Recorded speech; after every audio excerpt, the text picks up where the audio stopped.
C'est un terme, effectivement, qu'on n'entend pas souvent, mais pour nous expliquer qu'est-ce que c'est que la littératie, on reçoit Mme Isabelle Perrault et M. Simon Gagné qui vont nous expliquer de fond en comble qu'est-ce que c'est que la littératie. On va également parler d'un festival qui s'en vient très bientôt, ici même à Baie-Saint-Paul. C'est la 2e édition. Ça s'appelle le Festival de cinéma, cuisine et confidences. Alors, pour nous en parler, on va recevoir la coproductrice et cofondatrice, comme on dit, Mme Lucie Tremblay. Et enfin, on va parler kermesse, spectacle, jeunesse, en compagnie de Mme Sylvie Villeneuve et de M. David Mancini. Spectacle qui s'en vient très bientôt, ici même également à Baie-Saint-Paul. Bonne émission.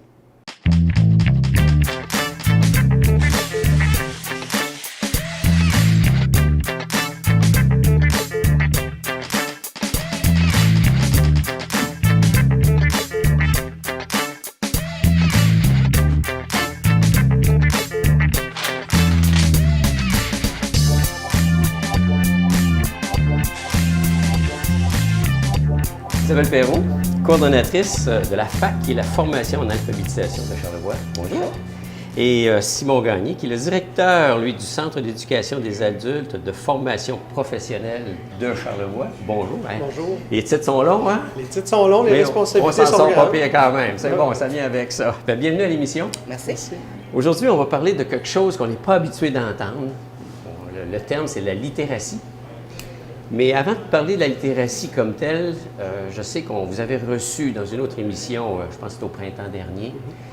Vous étiez venu nous sensibiliser un petit peu à une étude, une recherche qui allait se faire, entre autres sur la littératie.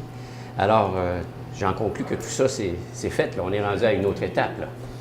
Oui, donc la première étape est faite. La première étape que nous, on s'était donnée. Il faut comprendre que c'est un mandat que le ministère de l'Éducation a confié au Centre de formation générale aux adultes, d'aller, dans le fond, d'aller travailler, d'aller augmenter, rehausser les compétences en littératie des populations plus vulnérables. Le contexte du programme était assez large, donc on s'est assis avec Isabelle, avec Formation Alphabétisation Charlevoix, et puis on a déterminé qu'avant d'amener sur le terrain quelconque projet, quelconque formation, bien, il fallait d'abord et avant tout mieux connaître nos gens, mieux connaître la population, mieux connaître les besoins. Donc la première étape qu'on s'est donnée, c'est de faire une étude, d'aller vérifier, faire une espèce d'étude de marché au niveau des besoins et des attentes des gens. Donc, c'est la première étape qu'on vient présenter aujourd'hui. Bon, fait que là, c'est une grosse étude qui s'est faite. Mais avant de tomber dans l'étude proprement dit, on peut-tu définir qu'est-ce que c'est que la littératie? En fait, la littératie, c'est un terme qui nous vient, c'est un terme qui est anglophone. En fait, Simon l'avait bien résumé tantôt avant l'entrevue, c'est les capacités de compréhension en lecture et en écriture. Mais la littératie, c'est large. C'est pas la même définition qu'être analphabète ou d'être illettré. C'est que l'exemple que je donne toujours, c'est que si moi, on me donne, par exemple, un document à lire sur la physique quantique, je ne comprendrai pas. Donc, je vais souffrir de littératie. C'est un peu aussi comme les textes de loi faits par les textes avocats. de loi, ben exactement. Ça peut être aussi comme lire des états financiers. Les gens lisent des états financiers, je comprends absolument rien. Ouais. Bon, ben alors là, on pourrait parler de littératie numérique. Bon, c'est ça.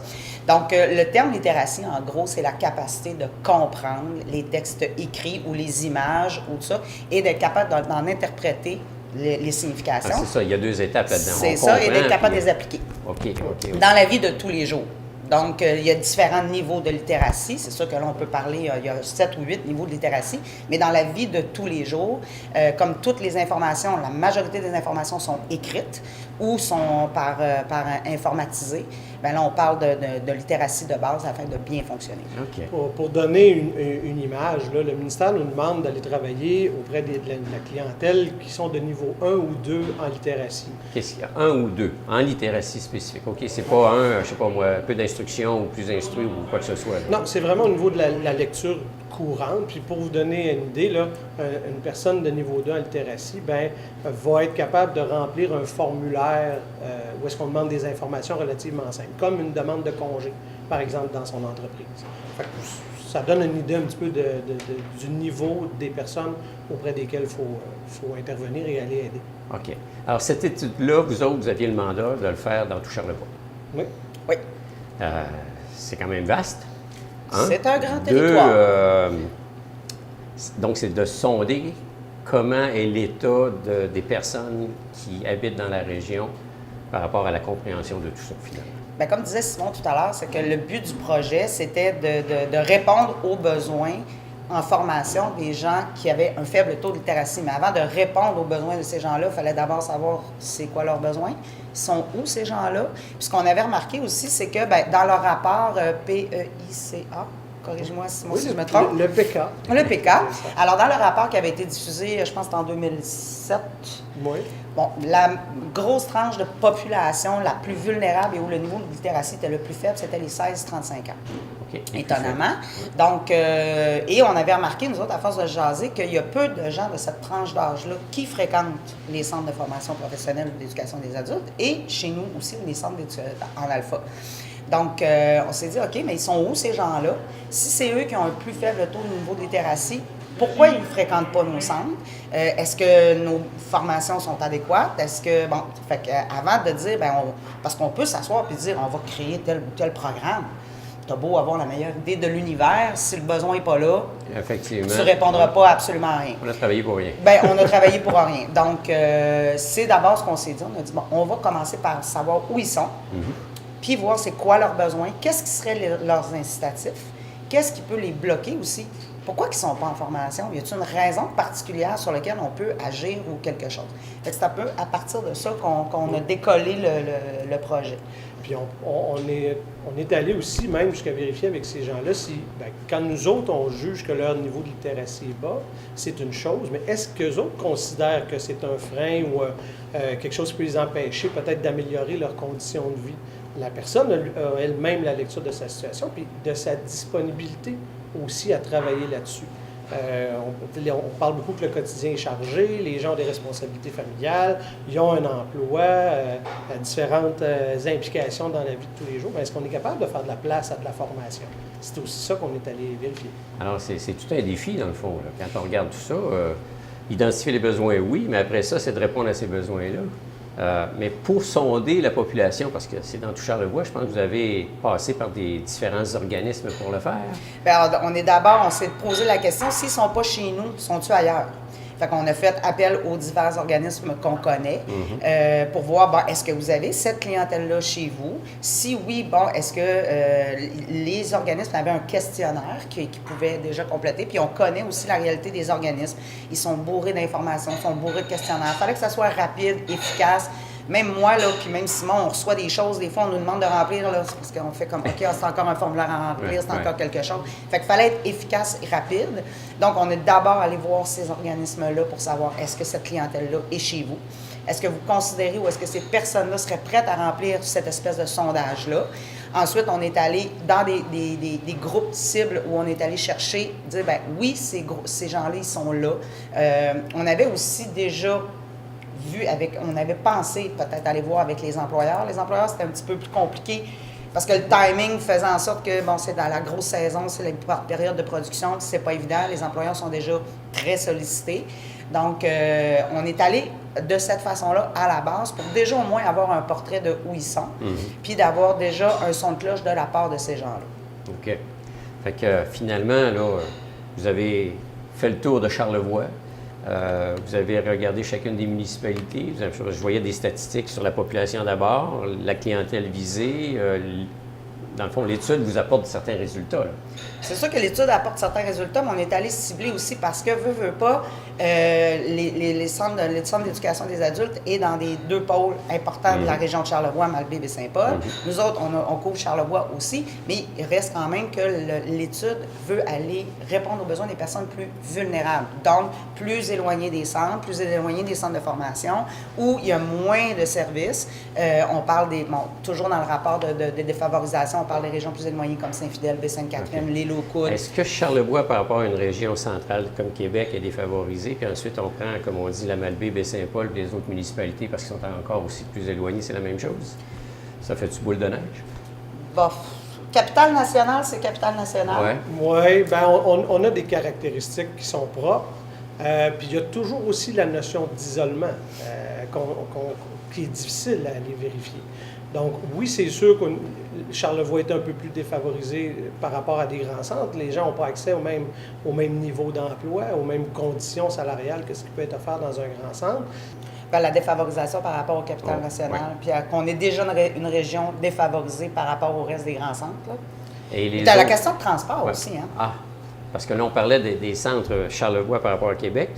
Puis là, je regarde les municipalités, mettons Baie-Saint-Paul-Centre, la Malbaie-Centre, et les autres municipalités qui sont indirectement un peu plus éloignées. C'est ce que je me demandais si c'était un reflet. On était beaucoup avant dans l'extrapolation par rapport à ça, parce que comme le dit Isabelle, l'éloignement, la non-disponibilité de transport fait en sorte que, essentiellement, la population, par exemple, du centre chez nous, c'est des gens de la Malbaie et de Baie-Saint-Paul, peut-être un peu la périphérie proche, mais quand on parle de nos villages, peut-être géographiquement plus isolés, je pense à Saint-Siméon, Saint-Fidèle, Notre-Dame-des-Monts dans l'ouest, je parle de Petite-Rivière-Saint-François, Saint-Urbain, Saint-Hilarion, plus dans l'ouest du comté, on a de la difficulté à aller jauger ça chez cette clientèle-là parce qu'ils fréquentent très peu nos centres. OK. Il y a la réalité d'emploi aussi. C'est ce qu'on s'est rendu compte aussi dans cette étude-là, c'est que les gens travaillent. Avec tout ce qu'on a, on s'est rendu compte, on en entend beaucoup parler dans les médias, pénurie d'employés, immigration massive, tout ça.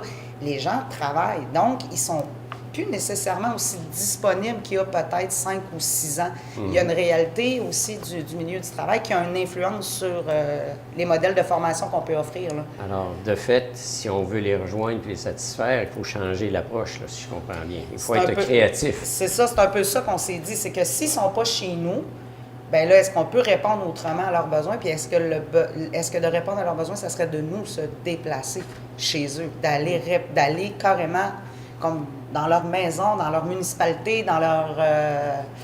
c'est la question qu'on s'est posée parce que nous, on peut avoir, comme Simon l'expliquait tout à l'heure, chaque personne a une propre lecture de ses capacités, mais nous, on a une lecture aussi générale de qu'est-ce qui se passe, de comment est notre clientèle, pourquoi ils viennent pas, tout ça, mais c'est bien beau d'avoir sa propre lecture, mais il faut avoir un feedback de ça aussi. Là. Effectivement. Il faut changer l'approche ou s'en approcher. Je pense que c'est beaucoup ça qu'on ressort de l'étude. C'est vraiment de s'approcher physiquement de la personne pour que le déplacement ne soit pas une contrainte, mais s'approcher aussi du réel besoin. D'aller travailler spécifiquement ce qui peut améliorer dès le lendemain de la session de formation le quotidien de la personne. OK. Un des constats que vous avez réalisé, je pense, c'est que les gens, quand on se regarde, on a l'impression que non, j'en connais pas mal. Puis selon l'étude, vous vous êtes rendu compte que les gens connaissent moins qu'ils pensent qu'ils en connaissent, si je comprends bien. Bien, c'est... Sur la littératie. En fait, oui, on peut conclure qu'ils en connaissent moins qu'ils en connaissent, mais c'est venu confirmer que c'est pas nécessairement un frein dans leur vie de moins en connaître. Eux autres, ils ne voient pas comme étant une complexification, ils ne voient pas ça comme une contrainte, comme un empêchement, par exemple, de vivre leur vie quotidienne. Par exemple, au travail, ils ne sentent pas, et même les entreprises nous l'ont confirmé, ils ne sentent pas que ça nuit à la rentabilité d'être moins à l'aise avec la lecture ou l'écriture ou les mathématiques ou l'informatique si on est allé vérifier. Il faut regarder aussi la nature du travail qui se fait dans Charlevoix. On est beaucoup dans l'entreprise manufacturière, donc qui va créer des objets, qui va...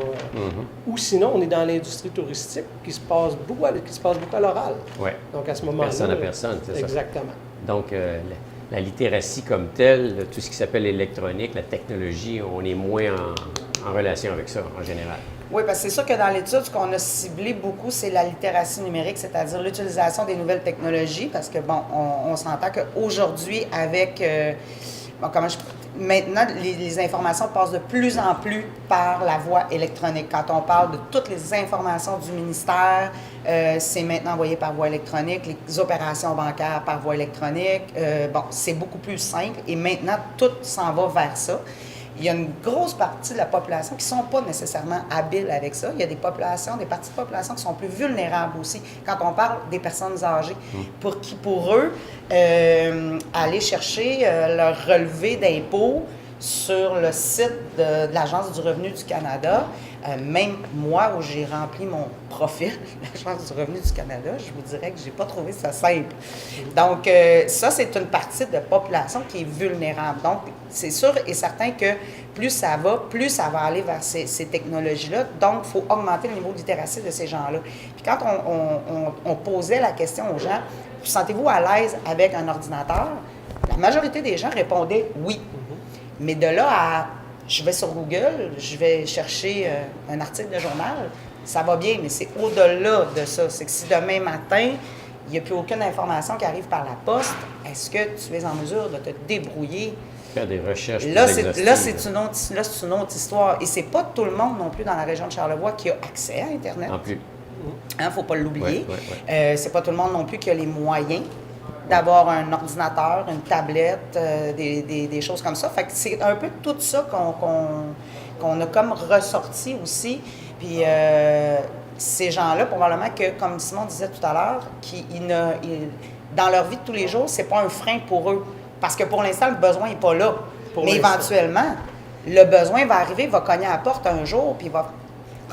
Comme une personne qui a travaillé physiquement toute sa vie, puis pour des raisons X, un accident de travail, quelque chose, doit se replacer dans le milieu du travail, puis doit avoir certaines aptitudes mathématiques en français ou en informatique, et il les a pas, bien là, à ce moment-là, il faut que tu ailles les chercher pour augmenter ton employabilité aussi. C'est là, oui, parce que là, la compétitivité étant réellement une règle incontournable. Je veux dire, il faut se donner les moyens et les outils pour pouvoir dire oui, je vais être compétitif avec n'importe qui pour un emploi donné. Oui. Puis c'est notre rôle comme centre de formation, pour la formation aussi, alphabétisation, de se tourner vers l'avenir, puis d'aller voir, oui, OK, est-ce qu'on a des besoins à l'heure actuelle pour la personne, mais qu'est-ce que les prochaines années vont être, puis qu'est-ce qu'il faut développer chez notre population pour qu'ils soient capables d'y répondre. Puis pour l'instant, au niveau de l'industrie, ça va relativement bien parce que l'automatisation des systèmes en est vraiment à ses balbutiements, mais une fois que ça va vraiment être parti,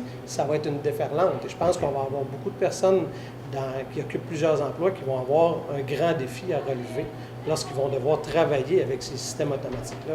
Alors, on en est là maintenant. Je veux dire, l'étude a été faite. Je sais qu'il y a plein de statistiques en termes de chômage. Juste pour donner un exemple de tout ce qu'on jase, je ne sais pas si vous aviez quelques statistiques à nous fournir là, qui sont représentatives un peu là, de la situation.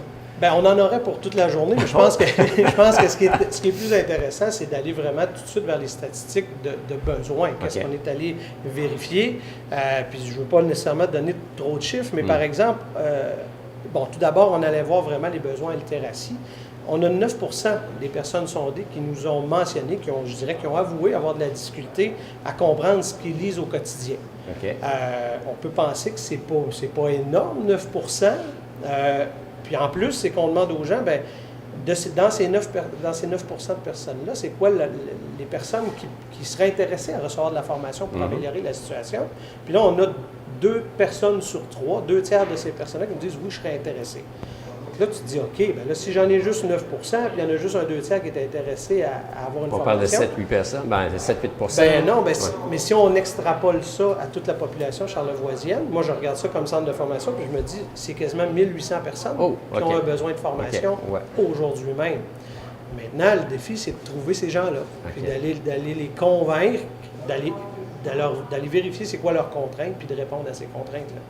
Puis quand on est allé demander, on leur a demandé c'est quoi aujourd'hui le principal obstacle qui fait en sorte que vous n'êtes pas en formation. Les gens nous ont nommé d'abord et avant tout le travail, dans une proportion d'à peu près un tiers des personnes nous disent moi, je travaille, je peux donc pas aller me former en même temps, il n'y a pas assez d'heures dans une semaine. Il y en a qui nous ont nommé les responsabilités familiales, puis on parlait du transport tout à l'heure, bien, c'est quand même 13 des personnes pour qui c'est un enjeu qui fait en sorte qu'ils ne vont pas se former. Fait que ça commence à toucher passablement de monde quand on regarde tout ça. Là. Alors, finalement, l'étape suivante, c'est de dire faire les choses autrement ou comment on peut s'approcher de ces gens-là pour pouvoir satisfaire. Parce que là, il y a eu le projet d'étude, l'étude a eu lieu, vous avez les statistiques. Il se passe quoi là, à partir de là? Bien là, c'est la suite des choses. C'est qu'à suite à ce rapport-là, il y a eu quand même des recommandations. Parce que nous, on a regardé ça, on s'est assis, on a regardé le portrait, puis on a dit, bon, voilà le portrait. Mais nous, avec notre expérience, notre expertise du terrain et depuis les années, on se dit, OK, mais là, c'est quoi que ça prendrait? Donc, on a établi c'est quoi les empêchements, c'est quoi les incitatifs. Bon, il y a des choses sur lesquelles on n'a pas de pouvoir. Je veux dire, on ne peut pas rajouter des heures dans la semaine, on ne peut pas rapetisser le territoire non plus. Okay. Bon, tout ça, il y a toujours les questions financières aussi, que ça, c'est le nerf de la guerre partout. Maintenant, on s'est dit, comment est-ce qu'on peut faire et comment est-ce qu'on peut remédier à ça selon les besoins des gens. On s'est dit, il faut aller voir ces gens-là, il faut leur offrir des formations à la mesure de leurs besoins, c'est-à-dire des petites formations éclairs, rapides, concrètes, dans le ici, maintenant, moi, qu'est-ce que ça va m'apporter? Comme Simon disait tout à l'heure, tout de suite le lendemain, là, y a-t-il déjà un impact dans ma formation? Les gens ont des enfants, les gens travaillent, les gens sont occupés, les gens sont baqués.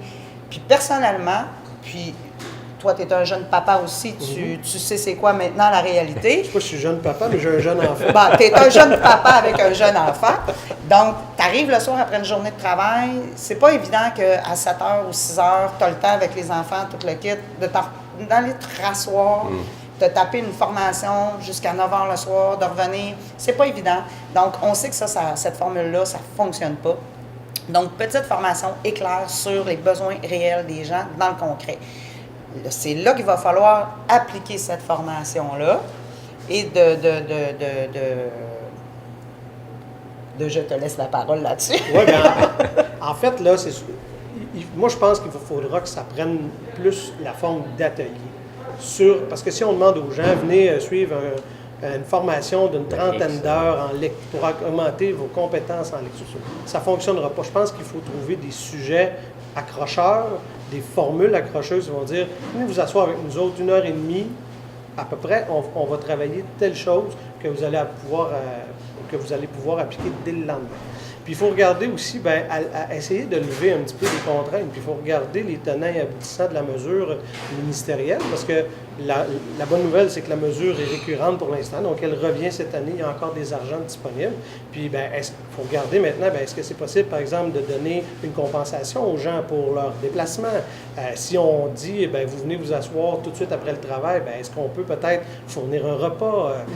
Il faut vraiment que la personne se dise, pour moi, c'est pas un empêchement de plus, c'est pas une contrainte d'aller m'asseoir. Je travaille ma formation, je travaille mes besoins personnels, je veux améliorer ma condition de vie. Puis on a un centre de formation, puis un organisme qui travaille ensemble pour, dans le fond... Est-ce qu'Emploi Québec peut être impliqué là-dedans aussi? Il va dire, regarde, c'est du monde qui sont au travail, la formation, vous êtes en mesure de la donner, vous avez cerné les problèmes. Comment maintenant qu'on peut répondre à ça? Ça fait partie des choses qui sont à vérifier. Il faut voir si ces personnes-là peuvent se qualifier effectivement pour avoir une contribution d'Emploi Québec à leur situation, mais c'est de l'évaluation qui est du cas par cas. Donc, ou via les employeurs, est-ce que c'est possible de faire de la formation en entreprise? Est-ce que c'est possible de s'adjoindre avec d'autres organisations, d'autres structures? C'est là, tu sais, mais on a encore cette espèce de contrainte-là aussi que le territoire, il est grand. Donc, c'est pas évident d'aller, par exemple, donner une formation à Baie-Sainte-Catherine demain matin, ça se fait pas tout de suite. Là. Il y a le temps aussi là, de transport, il y a tout ça qu'il faut... y aller. Y aller, revenir, Il y a toute la partie aussi technologie. Est-ce qu'il n'y a pas une façon d'amener de la formation à distance là? Puis encore une fois, si on l'amène, il faut être sûr que nos personnes sont capables d'avoir la technologie disponible pour être capable de le faire. Présentement, je vous dirais qu'il faudra y aller à tâtons avec des essais, des erreurs, y aller avec 1 ou 2 ou 3 initiatives, en voir les succès, puis arranger après ça ce qui fonctionne le moins. C'est un travail de longue haleine. Là, on peut pas pondre la formule magique demain matin et dire qu'en 2019, tout va être réglé. Là. Je suis convaincu qu'on va se revoir sur ce plateau-là, puis vous viendrez nous expliquer un petit peu les difficultés que vous avez rencontrées, puis les bons coups que vous avez faits aussi, parce qu'il va y avoir des bons coups là-dedans, je suis convaincu. Oui, sûrement. Ça fait que, pour voir comment on peut corriger cette situation-là. C'est intéressant. En fait, corriger, j'aime moins le terme corriger, je pense que c'est plutôt améliorer ou apporter un plus-value. Là. Tu sais, c'est une valeur ajoutée, puis pas nécessairement aussi de le voir comme une question de formation ou de m'éduquer, parce que tu sais, des fois, c'est pas quelque chose qui peut être très, comment je pourrais dire, c'est pas... positif ou... j'aime pas le terme, là, mais c'est pas très sexy comme... c'est pas très... Mais c'est de se dire, écoute, c'est un élément de plus, c'est quelque chose, c'est une valeur ajoutée à mes compétences générales, puis qui peut vraiment, à long terme, puis même à très court terme pour certaines affaires, améliorer grandement la qualité de vie, là, puis... Et je dirais à l'extrême aussi, si on a une bonne formation au moment où l'on travaille, puis ça vient compléter ses connaissances, j'allonge potentiellement ma capacité à être sur le marché du travail pendant X temps. Tout à fait. Tout à Ou fait. d'accéder à d'autres postes. à d'autres postes dans la même Effectivement. entreprise. Oui. Tout ça. Et tout ça est aussi intervenant. par la bande, d'être des exemples pour les nouvelles générations, là, parce que, tu sais, on parlait des 16-35 ans dans la recherche, mais on s'est rendu compte, même à travers ça, qu'on a étendu la tranche d'âge. À un moment donné, on l'a monté, on s'est rendu compte qu'on l'a monté jusqu'à 65 ans, parce qu'il y a comme une partie de tranche d'âge, quand je parlais tout à l'heure de ceux qui sont plus vulnérables en informatique, par exemple, bien, les 55-60 ans et plus sont vulnérables à ce niveau-là. Donc, on s'est rendu compte qu'on ne pouvait peut-être pas juste se limiter aux 16-35 ans, mais d'étendre un petit peu plus pour répondre. On est des enfants de la télé dans cette catégorie d'âge-là, c'est que dans le temps, on tournait les postes directement. Oui, on se levait pour aller tourner les postes. Après ça, il y a eu le contrôle à distance, puis après ça, aujourd'hui, c'est tout sur les manettes. Oui, oui. La technologie, quoi. C'est ça. Tout est là. Il faut vivre avec son temps. Isabelle Perrault, Simon Gagné, merci beaucoup. Merci. Et bon retour, et on s'en reparle sans faute. Pas de problème. Merci.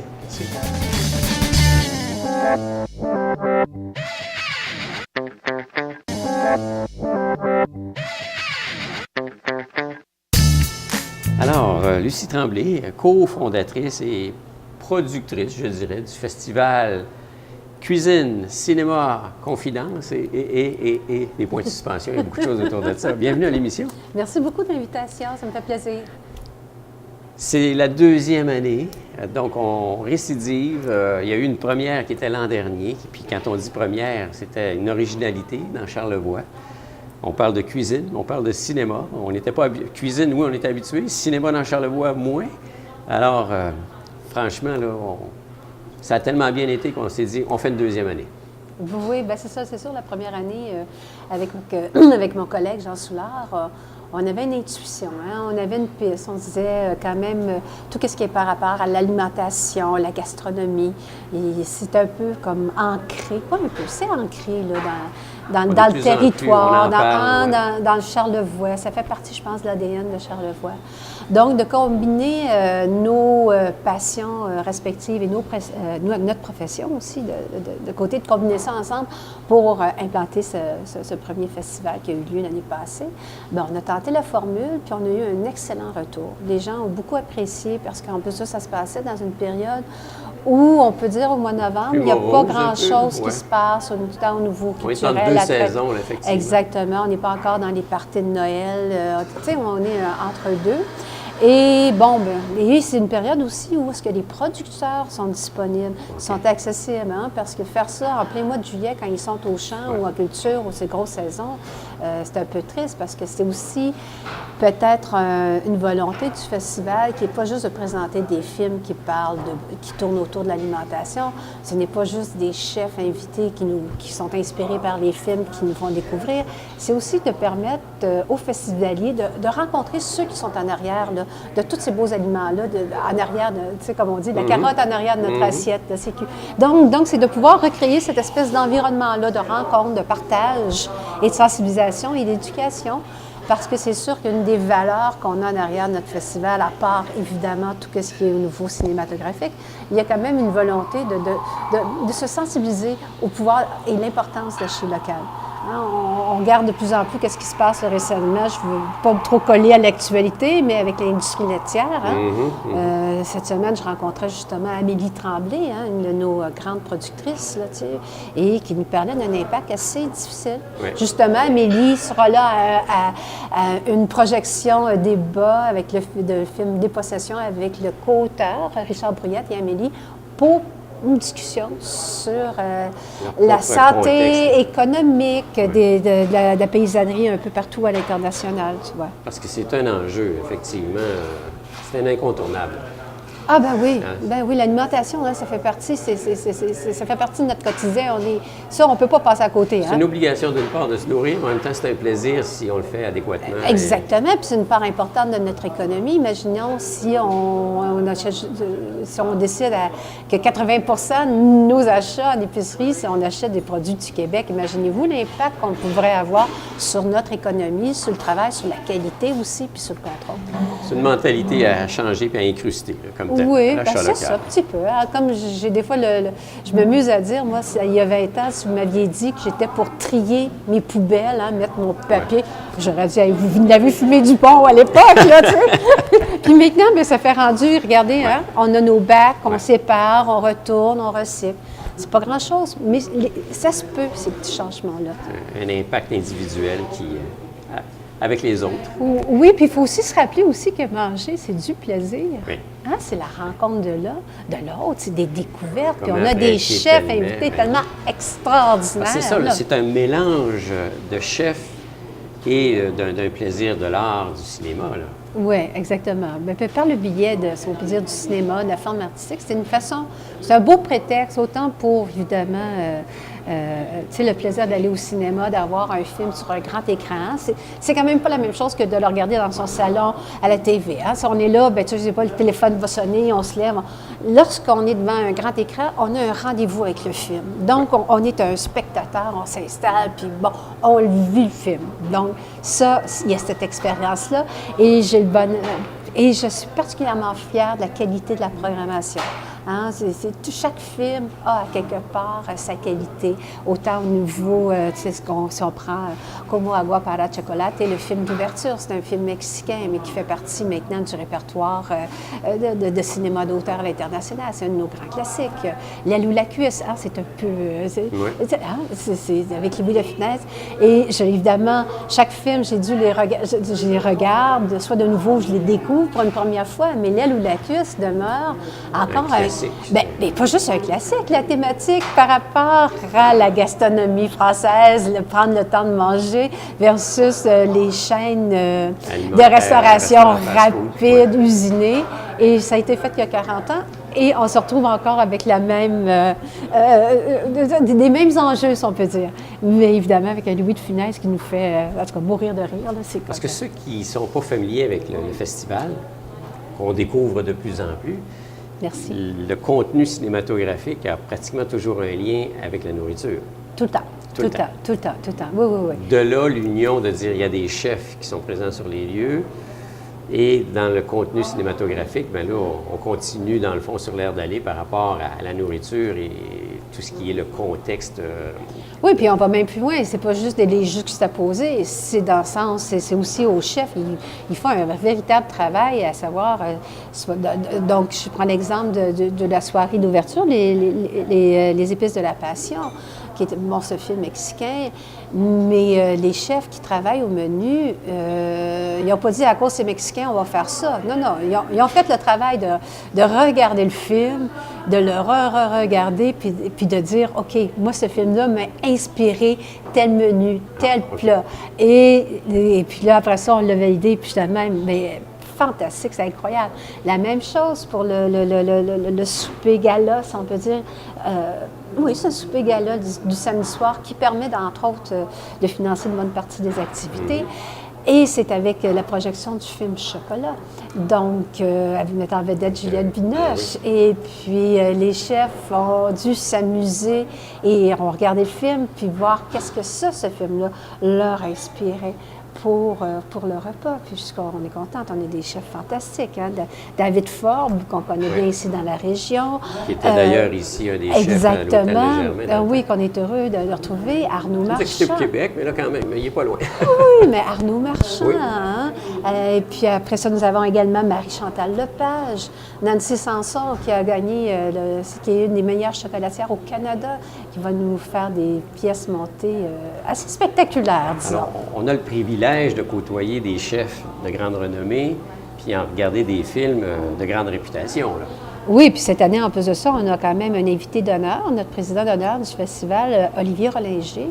C'est un 3 étoilés Michelin de la région de Cancale. Ça, on peut dire, il n'y en a pas beaucoup. Et je sais même que j'ai des collègues qui viennent de France au festival cette année. Et ils m'ont dit, Lucie, jamais, mais jamais, on aurait la possibilité de rencontrer dans un environnement aussi intimiste, aussi agréable, aussi chaleureux que Charlevoix, M. Rollinger. Et là, il est là, à notre portée. Quel a été l'argument qui leur a décidé à dire « OK, j'accepte » Ben, il y a un concours de circonstances parce qu'en même temps, c'est M. Rollinger, le président de l'association Relais Château, dont la convention aura lieu dans la semaine suivante, suivant notre festival. Et d'un autre côté, moi, j'ai eu la chance de travailler avec lui dans un documentaire où j'avais déjà fait une entrevue avec lui. J'avais passé avec mon équipe 2 jours à Cancale, dans sa magnifique boutique d'épices, parce que c'est définitivement le magicien des épices, c'est le roi des épices, c'est fantastique. On avait développé un excellent contact. Et puis, moi, je gardais de cette entrevue-là un personnage avec un talent de conteur. Et puis tellement d'intégrité, de passion et d'éthique pour le métier de cuisinier, de chef et tout le travail qu'il fait au niveau des épices. En tout cas, et puis moi-même, j'ai dit un jour, M. Rollinger, j'espère faire un film juste avec vous. Et puis, donc, c'est ça. Lorsqu'on a su qu'il était au Québec, bien, je me suis permis de lui écrire, puis il a accepté avec très grande gentillesse. Là. Super. On est choyé, quoi. Je pense que oui. Je pense que oui. C'est une belle découverte à faire. Donc, il y aura son film le samedi matin à 9h30, Le magicien des épices, qu'on va présenter, suivi d'une discussion avec M. Rollinger ainsi qu'avec Arnaud Marchand, puis Fabien Girard, qui est des épices boréales. Donc, on combine les épices boréales. Donc, c'est ça. Parce qu'en plus de la projection, il y a des discussions. À chaque film, nous tentons d'avoir donc, justement. souvent, le producteur est là ou quelqu'un d'autre directement rattaché. Exactement. Puis le cinéaste. Donc, comme le dimanche après-midi, on a le plancher des vaches qui a été fait par Anaïs Barbou-Lavalette et son conjoint Émile Procloutier. Émile va être en spectacle à Bécomo. Il ne peut pas être là, mais Anaïs, il va venir le vendredi soir à la soirée d'ouverture, mais il ne sera pas là pour le film. Mais Anaïs va être là. Et là aussi, j'ai des jeunes, c'est un documentaire qui travaille sur la formation, le problème de la formation et de la relève dans le milieu, dans le milieu agricole. Donc, c'est ça, je vais prendre des jeunes aussi qui vont venir échanger, comme Gabriel Cadu-Gagnon, avec Anaïs, qui vont pouvoir poursuivre la discussion, échanger. Puis c'est-tu des vrais enjeux? Donc, ça se passe sur 3 jours, 4 jours? Ça se passe sur 3 jours. 3 jours? Oui. Et les lieux où, effectivement, tout ça a lieu, c'est le cas de le dire, c'est ici à l'Hôtel de Germain, Maison-Mère. Je pense qu'il y a des ajouts cette année. Oui, disons, les projections vont avoir lieu à... Bon, les 2 soirées gala, le vendredi soir et le samedi soir, a lieu à la salle Multi, ici à l'Hôtel de Germain. Et après ça, la majorité des projections vont avoir lieu soit au Musée d'art contemporain, au Centre culturel Paul Médéric. Cette année, grâce à leur collaboration, on pense qu'on va pouvoir améliorer la qualité des projections. À la Maison-Mère, il y aura les ateliers des chefs. Chacun de nos chefs invités vient faire des démonstrations culinaires. On a le food truck de Charlevoix, la charrette, qui va être là. On a une magnifique collaboration de la Route des Saveurs. Les producteurs seront là avec notre boutique éphémère gourmande ainsi que librairie gourmande. Et à la Maison-Mère aussi, on installe un petit bistrot, le bistrot du festival. Donc, on espère que ça va être un lieu de rencontre pour partager un verre après ou avant une projection avec les gens. Et puis, évidemment, le dimanche, on a un nouveau morceau qui est une lecture, un festin littéraire qui va avoir lieu à la chapelle de la Maison-Mère, ce magnifique lieu, interprété par Christian Bégin. Qui est toujours porte-parole. Qui est tout le temps, c'est ça. Hein? On l'aime-tu, lui? Il est tellement parfait pour ça. Puis il est tellement, là, on est vraiment privilégié de l'avoir. Puis je pense que notre projet de festival, pas notre projet, mais notre festival correspond. S'il est d'accord notre porte-parole, c'est parce que je pense qu'il y a de la région, mais il aime beaucoup toutes les valeurs autour de ce festival-là. Et puis, donc c'est ça. Donc, la soupe de Kafka, qui est un festival littéraire avec donc Christian Bégin, Patrice Cocro, nos comédiens ici, Denis Hervé et Fanny Dubo, et qui va être suivi d'un brunch dînatoire dans une formule assez éclatée, créée par Émile Tremblay, Sylvain Dervieux des Faux Bergers et Thierry Ferré du Mouton Noir. Bon! La table est mise, comme on dit, là. Ah, oui, là, on vous attend. Hein? Vous avez juste à venir là, profiter de tout ça. Si on veut s'inscrire, là, on veut participer à tout ça, on fait écoutez, ce n'est pas compliqué. On a le site Internet, le site web du festival cuisine-cinéma-et-confidence.com. On peut acheter nos billets en ligne. Toute la programmation est là. Autant pour... il y a une formule passeport qui est offerte aux gens, qui leur donne accès à tous les repas, toutes les projections, tous les débats. On a également... Exactement. Puis on a évidemment également des formules pour la soirée d'ouverture, pour le souper gala et ainsi pour les projections. Et après ça, les gens, c'est ça. Donc, on les invite. Ils peuvent également téléphoner et réserver au 581-237-4000. 581-237-4000. C'est le numéro du festival. Et puis, on va être là pour prendre toutes les informations. On répète les dates? Le 2, 3, 4 novembre prochain, ici, à Baie-Saint-Paul. On vous attend. Hein? Il ne se passe rien, c'est là que ça se passe. Là. Venez faire des belles rencontres, venez découvrir des beaux goûts, puis c'est ça. Venez le temps de célébrer avec nous autres. Génial. Je pense que l'invitation est lancée. On vous souhaite un franc succès. Une année 3. Merci beaucoup, Herman. Merci beaucoup. de la lumière que vous portez sur le festival. C'est grandement apprécié. Merci. Merci.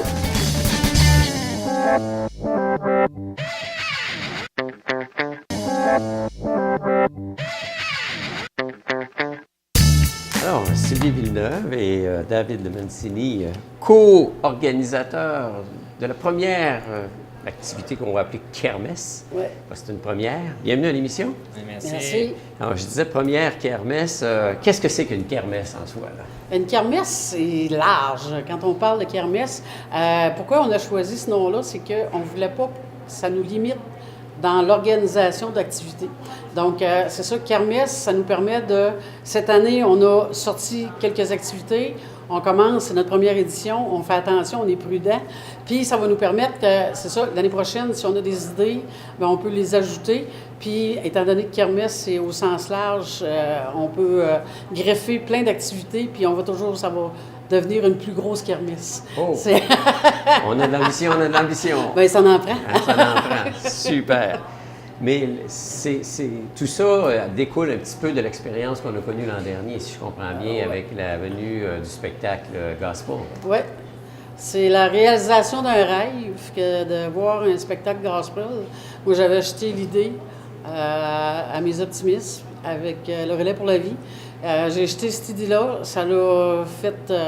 Ça a germé. Ça a germé, puis ça a germé beaucoup. Puis on a ramassé un très beau montant. Puis à la fin du spectacle, j'ai dit, c'est impossible, on ne peut pas arrêter ça là. Faut continuer. Puis c'est ça, avec David, c'est là qu'on s'en est jasé. Puis ce qu'on a voulu faire, c'est vraiment organiser un événement pour que les sous qu'on va ramasser restent à notre communauté, restent aux jeunes. Et particulièrement aux jeunes. Particulièrement aux jeunes. Donc, c'est de là que ça part. Puis là, ben, on a jasé. Puis là, ben, c'est ça. La kermesse est née. La kermesse est née. La kermesse, dans le fond, vous êtes là, vous êtes porte-parole, oui, mais vous êtes 3 organisations à travailler autour de ça. Oui, c'est ça. C'est 3. Ben, David, de toute façon, on est ensemble dans le Club Optimiste. Fait qu'on sait très bien que le Club Optimiste, on travaille fort auprès des jeunes, puis on a énormément de demandes d'aide financière. Donc, c'est pour ça que les Optimistes font partie de nous. David peut dire aussi pour Forum Jeunesse pourquoi. Le Forum Jeunesse fait beaucoup d'activités pour les jeunes de Baie-Saint-Paul et offre les repas si les gens en ont besoin, le cirque, les cours de musique. C'est un bon lieu pour... très bien, oui.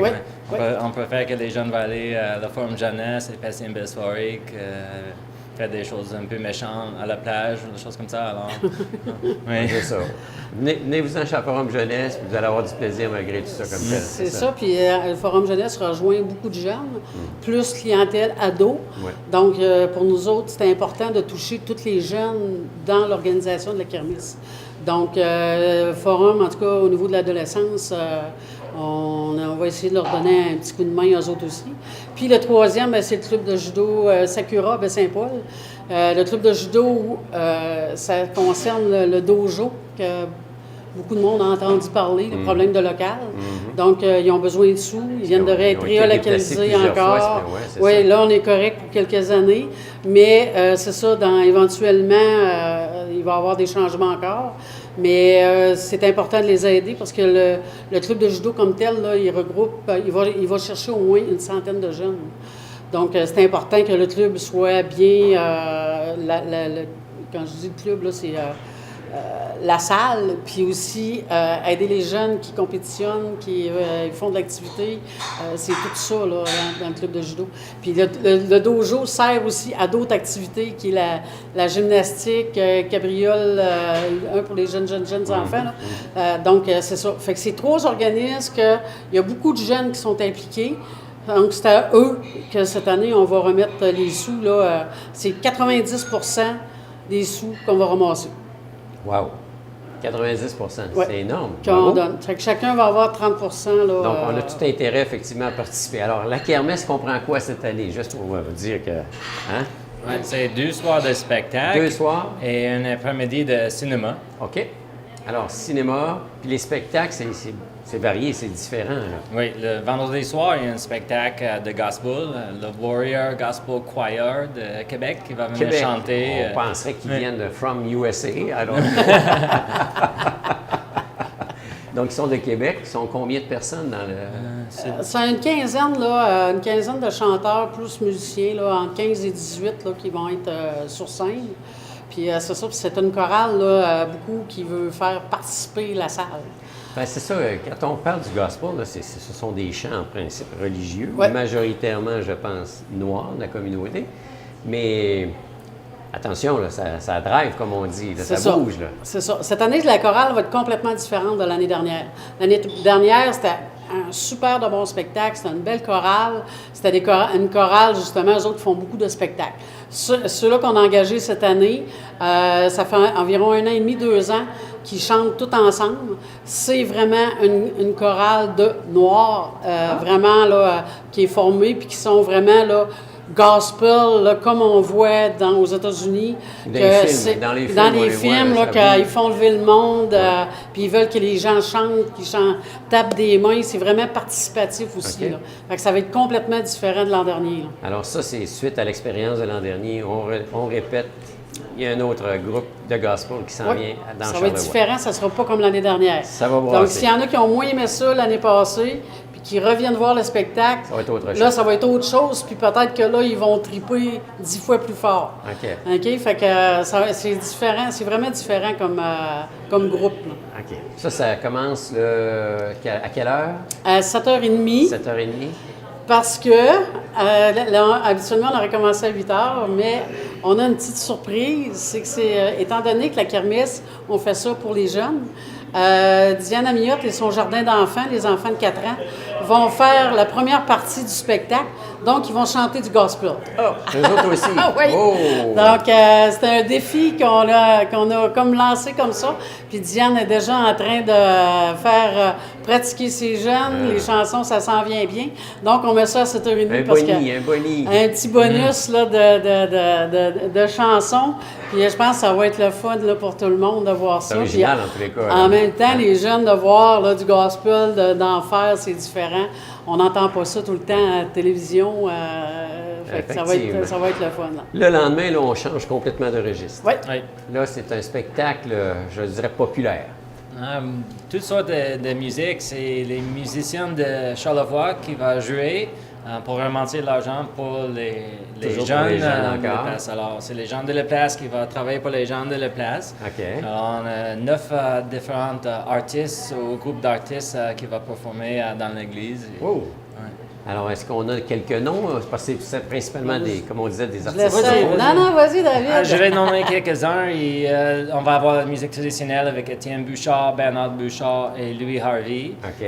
Il y a Daniel Saint-Gelais qui va faire de country. OK. René Gagnon qui va jouer sur l'orgue. Ça va être vraiment La magnifique. l'orgue de l'église. Oui. Ouais. C'est une case avant, c'est mémoire. Oui. Oui. OK. Oui, Donc, vas-y. Oui, puis on va avoir le fils de Mme René Gagnon, David Letourneau, qui va aussi chanter. Lui, c'est un rock québécois. Donc, c'est encore du nouveau.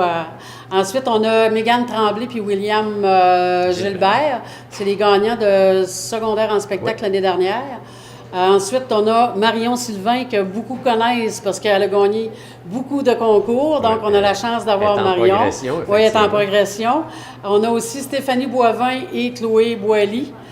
C'est deux jeunes aussi ils sont, à un moment donné, ils se sont réunis, ils ont chanté, puis ils ont fait secondaire en spectacle aussi, puis finalement, ben, Il se passe ils quelque sont chose. bons, non? Je l'ai vu pendant le festival l'année C'est passée. ça. Puis on a la fille à Diane Amiotte, Annie Vézina, aussi qui va chanter.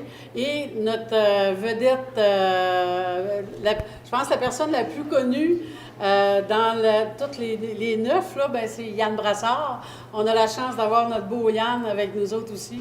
Il a accepté, ça lui faisait plaisir de venir participer à cette soirée-là, qui était très émotif. Il était très content du geste qu'on a posé de faire la kermesse. Il était vraiment, là, durant la conférence de presse, là, il a passé un beau message. Puis, il était fier de ce que, il était fier de ce qu'on est en train de faire là, pour les jeunes là, de Charlevoix. Génial, génial. Tout ça, ça se passe à l'église de Baie-Saint-Paul. Oui. Parce que, c'est la plus grande salle, Oui. mais aussi, pourquoi? Bien, c'est notre patrimoine. Hein? C'est l'Église, pour nous autres, c'est important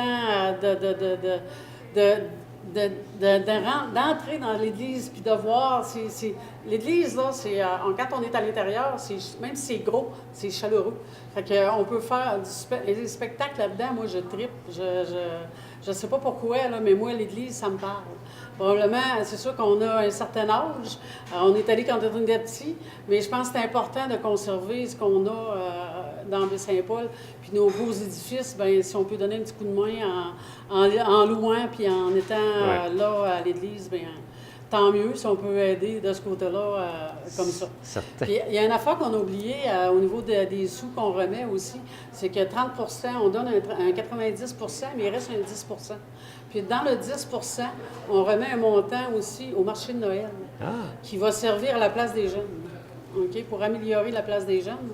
Parce qu'on veut vraiment que les jeunes aient du plaisir. On veut que les jeunes aient de la place à s'amuser. Donc, la kermesse, c'est à ça qu'on veut que ça serve. Les intégrer, les impliquer. Les intégrer, les impliquer. Puis là, cette année, rien que le spectacle avec les jeunes, notre relève, ben ça les implique. Puis ils vont voir aussi qu'à Baie-Saint-Paul, ben finalement, on a des artistes, puis on peut en avoir. Il y a du talent, il y a du talent. Tout est Donc, là. c'est ça qu'on veut essayer de faire là, avec la kermesse. Là, OK. Puis quand on disait kermesse, avec les deux spectacles gospel et populaire, il y a aussi du cinéma. Oui. Oui. Ça, Alors, c'est- le samedi après-midi, on va avoir un film de Disney et Pixar, Les Indestructibles 2, qui va être projeté. C'est une activité qui est gratuite. Alors, les billets sont disponibles au centre à Port-Médéric. OK. Du direct. jeudi au dimanche. Du jeudi au dimanche. OK. Alors, les places sont limitées. Alors, Oui, c'est ça. Les gens doivent aller chercher Ça, leur c'est au billet sous-sol vite. dans la projection. Oui, ouais. on fait ça dans le À la sol avec salle. les filmanthropes. Là, Vincent Grégoire nous donne un coup de main pour ça. OK. Puis c'est bien important que les gens aillent chercher les billets avant parce qu'ils sont déjà sur place. Il y en a qui ont commencé à y aller. OK. Puis il y en a 85 pour La projection. La projection de 13 heures. Puis il y en a 85 pour la OK, il y a deux projection de 15h30. projections. Il y a de deux 15h30, projections. oui. OK. Puis on invite les jeunes aussi. C'est le fun des fois, quand on va au cinéma, ben, on ne peut pas le faire à Québec, mais nous autres, on peut le faire. Ils peuvent emmener leurs coussins, puis ils peuvent se coucher par terre pour écouter le film. Fait qu'on va avoir une partie. Fait qu'on invite les jeunes à emmener le doudou, puis ils viennent écouter le film comme Manger ça. des Là. pommes popcorn. Puis là, ben, on va vendre du popcorn, on va vendre de la liqueur. Ben, c'est du cinéma, quoi. Ben oui, ben oui, ben oui. Il C'est va y bon. avoir des jus, de l'eau, en tout cas. Ils vont pouvoir s'amuser. Génial. Alors ça a lieu les 9 et 10 novembre. Oui. Donc, c'est la kermesse, première édition. Les billets sont quel prix? Comment ça fonctionne? Je peux assister aux deux spectacles, je peux choisir d'assister à l'un ou l'autre. Oui. D'abord, on vend le passeport pour les 2 soirs. Le passeport, c'est 40 $. C'est l'accès le vendredi et le samedi. Et puis, si vous êtes intéressé juste le soir gospel, c'est 30 $, c'est le vendredi. Ou 20 $ pour le spectacle de variété. OK. Le Ça, spectacle de ça, variété c'est- commence à quelle heure, lui? Ça 20 commence à 20 heures? Ouais. OK. Ça, c'est les prix en pré-vente. OK. OK? Parce que le soir même, c'est 5 de S'ils plus. achètent à la porte, ouais. parce que les billets seront aussi en vente à la porte comme Ouais, tel. ouais, ouais. OK. Bien, écoutez, puis là, en plus, comme on le disait tantôt, novembre, c'est mort d'habitude? C'est ça. C'est le bon temps pour faire des choses. On ne sait pas quoi faire en novembre. Il faut sauter la Il faut maison. sortir. Puis c'est comme je dis tout le temps aux gens, on paye des prix pour aller voir des spectacles à Québec. On est prêt à payer pour s'en aller loin. Là, c'est chez nous. Puis en plus, c'est pas cher. Bon spectacle. Deux bons Et de spectacles. qualité, Puis effectivement. vous allez avoir deux bons spectacles de qualité. Puis c'est dans votre cours, le spectacle est fini. Puis vous retournez à la maison, vous n'avez pas de route à faire. Il faut en profiter. Effectivement. L'invitation est lancée. Oui. Alors, gospel, spectacle populaire, cinéma, la kermesse, première édition. Oui. Génial. Bien, je vous souhaite un bon succès. Un gros Beaucoup de merci. monde. Merci, Amand. Puis merci d'être venu nous rencontrer à Ça l'émission. nous fait plaisir. Merci de nous avoir invités aussi.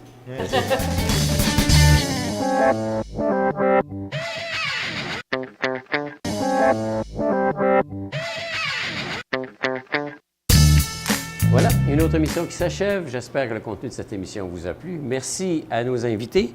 Comme vous avez pu vous en rendre compte, on a des sujets assez variés et c'est ce qui rend cette émission-là fort intéressant. Alors, si ça vous intéresse d'assister à l'enregistrement de l'émission, vous êtes les bienvenus parce que ça se passe toujours à tous les jeudis entre 11h et 13h et plus particulièrement au Moulin Lafayette qui est situé directement à l'hôtel Le Germain, tout simplement à côté de la voie ferrée. Là, vous ne pouvez pas nous manquer. Comme vous pouvez voir, on est entouré de superbes œuvres d'artistes très connus dans la province. Alors, franchement, un décor unique. Et si vous voulez, comme on dit, casser la croûte, bien, il y a tout ce qu'il faut ici pour vous rendre ce service-là. Alors, moi, je vous donne rendez-vous, comme on dit, même heure, même poste, la semaine prochaine sur les ondes de TVCO. Si vous voulez nous suivre, tvcotv.com. Alors, ça vous permet effectivement d'avoir accès sur le web, ou si vous préférez sur Internet, à nos différentes émissions. Alors, suivez-nous, gardez le sourire, il fait froid de plus en plus. Il y avait de la neige un petit peu qui tombait tantôt, ce que veut pas, l'hiver s'en vient. On commence à s'encabaner, pour employer l'expression, on fait du cocooning. Alors, quand on fait du cocooning, on écoute la télévision. Merci, au revoir, à très bientôt.